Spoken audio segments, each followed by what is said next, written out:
नमस्कार दोस्तों, मैं नीरज श्रीवास्तव। आप सभी लोग देख रहे हैं नियो मीडिया। 2024 के केंद्र के इलेक्शन के रिजल्ट के बाद जितने भी स्टेट्स के इलेक्शन हुए, उन इलेक्शंस में बेशक एनडीए गठबंधन कह लीजिए या बीजेपी जीत जरूर गई, लेकिन इंडिया गठबंधन का मोरार आज भी हाई है। अगर हम सोचे तो इंडिया गठबंधन में कांग्रेस और उससे जुड़े हुए जितने भी घटक दल हैं, वो कहीं ना कहीं इस बात को मानने को तैयार नहीं है कि बीजेपी अपने दम पर जीती है।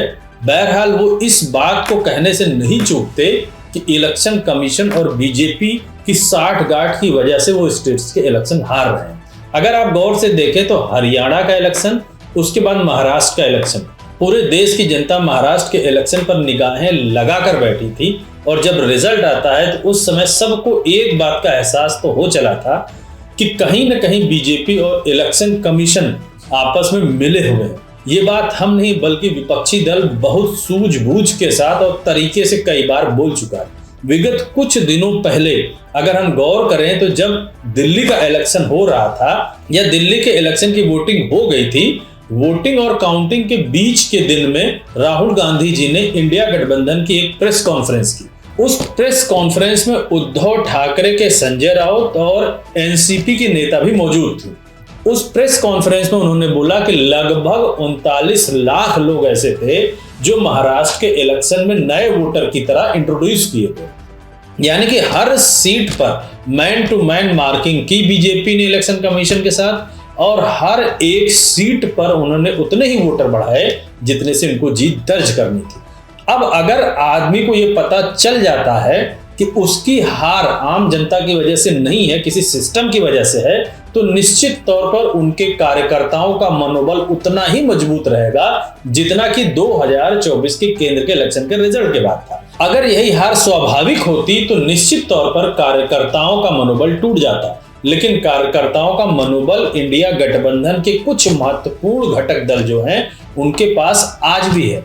दिल्ली के इलेक्शन के रिजल्ट के आने के बाद भी अगर देखा जाए तो आम आदमी पार्टी के कार्यकर्ताओं का मनोबल अभी टूटा नहीं है। बहरहाल आम आदमी पार्टी के कार्यकर्ता या वोटर्स जरूर इंडिया गठबंधन में कांग्रेस की तरफ शिफ्ट होने के तैयार हो चुके हैं, लेकिन अगर इंडिया गठबंधन पूरे दृष्टि में देखा जाए तो उनका मनोबल आज भी मजबूत है।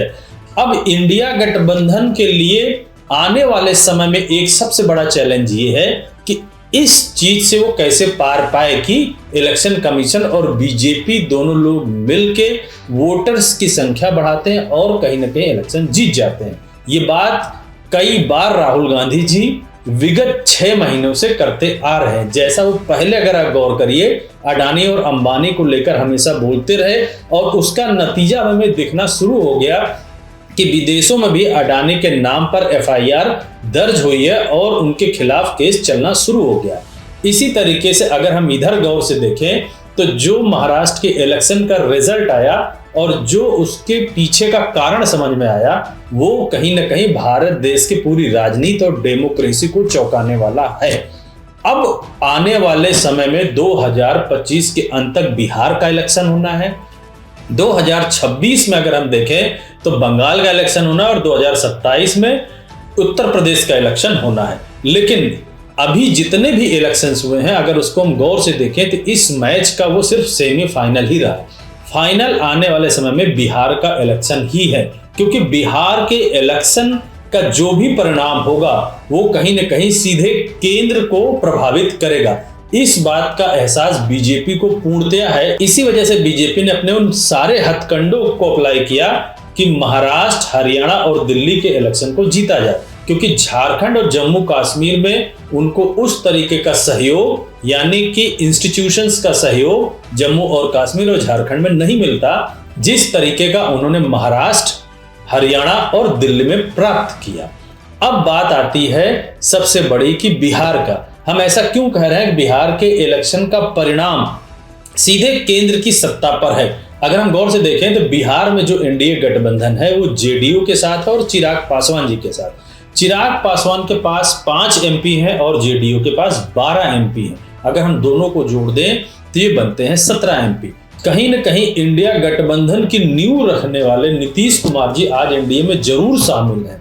लेकिन इंडिया गठबंधन की नींव उन्होंने ही रखी थी। और अगर पीछे हिस्ट्री में भी जाकर देखें तो चंद्रबाबू नायडू भी एक बार तीसरे फ्रंट की तैयारी कर रहे थे और वो बनाने की कोशिश कर रहे थे। उसी तर्ज पर इंडिया गठबंधन का गठन हुआ था और ये बोला गया था कि थर्ड फ्रंट ना बने, यानी कि बीजेपी कांग्रेस के अलावा कोई पार्टी ना बने, बल्कि कांग्रेस को ही लेकर एक फ्रंट बनाया जाए जिसका नाम इंडिया गठबंधन दिया गया।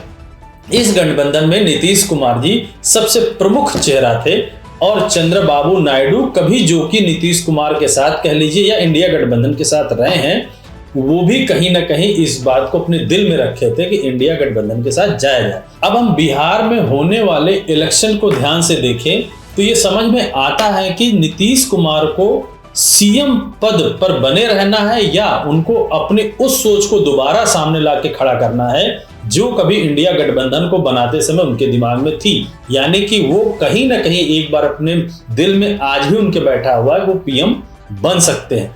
अगर इंडिया गठबंधन में वो पुनः वापस जाते हैं तो निश्चित तौर पर केंद्र की सत्ता हिल जाएगी।